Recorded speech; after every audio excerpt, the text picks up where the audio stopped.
Black Ryan and graduated Yates. Okay. So, yeah. All right. Yeah. What year did you graduate Yates? 2000. Okay. All right. Okay. And so you said it was like a lot of kids, a lot of single parent homes. Rough. Was it rough neighborhood? Yeah, it was real rough. Yeah. Real rough. Yeah, it was rough. Yeah. So I know you're also an author. You're writing, and you sent me a piece. And you talked about, like, oh, it's deep. I can't wait till the book actually comes out. It's deep. So you saw a lot. Yeah, I seen a lot as a kid, you know, and I just like put that on paper. I want somebody that, where I'm come from, don't nobody write books where I come from. So like I wanted to express that, Right. Why though? Like why are you different? Like you said, like a lot of people from where you come from, they don't write books. What made you different? I like reading, and that's just something I like writing too. That's just something that I knew how to do, and I wanted to, share that. I wanted to do it, Like, it's a lot of stuff that I've been just doing, like I say, like, and a bunch come from, my incarceration, like. We'll get there. We'll get there, right? A bunch of that come in from, Did you get into trouble when you were younger? Like, okay, you say you saw a lot of kids around and stuff, and I know how that is. Did you feed into it? Did you get into trouble? Really, I didn't, little mischief here and there, but really, I stayed in school. Like, that's one thing, like my mother, go to school, make sure you go to school, graduate, I really didn't start really acting out after I graduated high school. But during my high school, middle, I was a good kid, playing basketball every day, playing on the team, It was the after, but I was pretty, but just a little mischief, but it's after. When you thought you were grown. When I thought, I got one of those. That, like I say, where I come from, that father figure, you need that, you need that, man. Like, the stuff going on out there now, like it's. Oh man, like, let's talk about what's going on. It's crazy out there right now, man. Like the little dude, the little boy that got shot on Scott, like that's. Don't talk about that because I don't know what you're talking about. Well, it was a little, you heard that it was on the news, like the little kid that got shot on Scott Street, and it was all over the news, like like the shootings that didn't happen. That was one of my best friends. That was his son. Wow, that close to home. Right. What do you think we can do? I know that you're making big moves to help it, to change it. What do you think we can do as a society? What really helped me growing up, like, it ain't nowhere for these kids to go. Like, especially when they get out of school, it ain't nowhere for them to go. Like, I had the YMCA, like, now it's tore down now. Wow. Like, it's right across the street Lake. So when I used to get out of school, I go straight there to 9 o'clock at night, go home, get ready for school. I ain't nowhere for these kids to go. Ain't no outlets for them, everything is in the streets. Right. So I just want to touch back on when you were talking about your childhood and how you grew up in CUNY homes. I know that was one of the places that that we were able to go out and help doing Harvey. And I know that Beyonce was out there helping and doing a lot of things in that area. And that's one thing that we try to do is go back into those areas, the low income areas, and just help give back or whatever we can do. So looking back over your life as a kid and now that the success that has came, right? Do you see yourself going back and bringing some of those kids, going back and minister to those youth, or going back, and just doing some empowerment to show people like, hey, this is where I grew up, but look at me now? I go over there. I go back over there once or twice a week, and I still have relationships with people over there. I go back over there all the time. Talk to the little dudes over there, the kids over there, they come to me all the time. But I'm trying to grow bigger to get, because there's a lot of stuff, there's a lot of things that, I'm just one person, Right. I need to team up, partner with people, and try to help. Like I helped, like the Harvey thing, I was helping with Trey Rapper, like he was doing some great stuff. I helped him out, donated the toys and all that, clothes.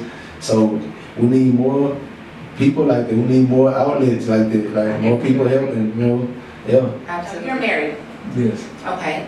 And you had just had a child, because it's something that you shared in your bio. And then how old was your baby when you went? 4 months. Wow. Yeah. Wow. So you had to leave a 4-month-old and go to prison for something that really wasn't what it was, what they said it was, right? How did that change your life? Right, that was a wake-up call for sure. That was a slap in the face. That was a wake-up call. Reality check, like all the stuff I was doing, all the stuff I was doing in the past. I feel like that was, you know, that was the karma. Like anything I ever had done bad, anything, you know, that was like the turning point right there. Like I gotta do something different. That was a tough pill to swallow because I actually didn't, you know, I don't even deal with guns and that, you know. Right. You know, drugs here and you know, little stuff like that, but I wouldn't robbing people or nothing like that, you know. Right. So, but the dude was, like I said, he wanted to see me go to jail, you know, or whatever. And I did take some from him, but not with a gun. I did take some, but they went to the highest degree, you know. Of course. So, you know, it was what it was, you know. I had to fight for my life, you know, and that was a tough pill to swallow over the job, you know. But I'm trying to get this off the ground as far as like how I could put my all into it.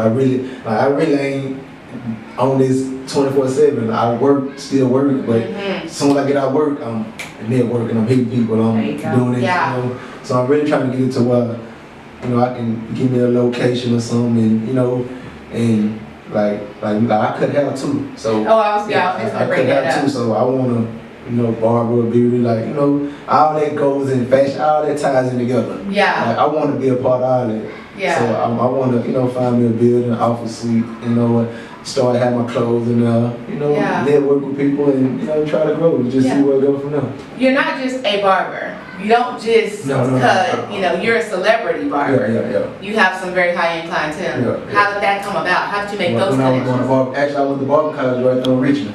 Okay. I went there, and when I was going there, and also like I still play basketball, you know, or whatever, and during the summer, like I pick up games with some of the pro players, like, you know, downtown. I run into them. I know a few of them personally, went to school with a few of them, so we still keep in touch. And like in the summer, we work out, lift weights, play basketball, and I just decided to, you know, basketball.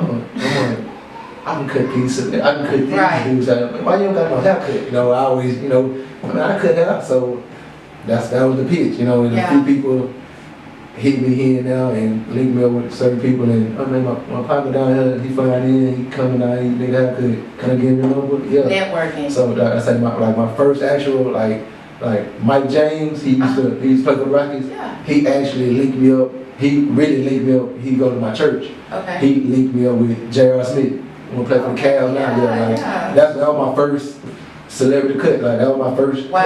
Yeah. And then it just went from there. It went from there. Wow. Full beard to probably like 2009. Okay. Or whatever. Like, I was going to barber college then, so I used to try to cut it off and grow, and all of a sudden I really just started letting it grow or whatever. And you know, like this was before Harden, you know, you know, but Rick Ross was wearing the beard. He was really the only one wearing the beard.